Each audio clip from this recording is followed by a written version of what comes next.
Munomu munakiwa village kwa Chifinyashina kuZumba ward 14 kuri kunyanya kushungurudzwa vakadzi zvakanyanyisa. Tinomwe mukadzi zvinezvi ari kuSouth Africa izvozvi ane stand yake munomu yakanaka asi haana rugare kunaka kwepamba chete asi haana rugare nemurume anenge achishungurudzwa chete.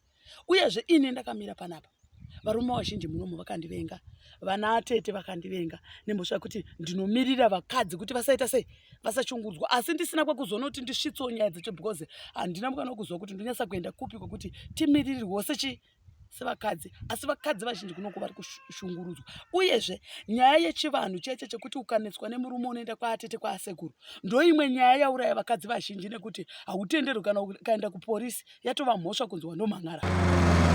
Alright, nenyaya yeabuse ndiri kuona kuti child abuse kana kuti human rights, nyaya yemaabuse, maabuse ari kutariswa one side, hawasi kutarisa vanhu wese. Iye zvinezvi maabuse ari kunyanya kumadzimai wasingatarisiwo kuti varume tinoabuswawo mudzimba. Saka tiri kuti isusu dai nyaya yeabuse yatariswa kwese kwese kuti varume vakadzi, because tine vamwe varume vari kutotiza mudzimba vachiabuswa nevakadzi wavo, but tiri kuona maworkshop mazhinji ari kuitwa ari kunzi ari kusaidhira kumadzimai. Isusu varume tasara tisiri protected zvokuti isusu hatichisi kugara zvakanaka nenhau yemadzimai.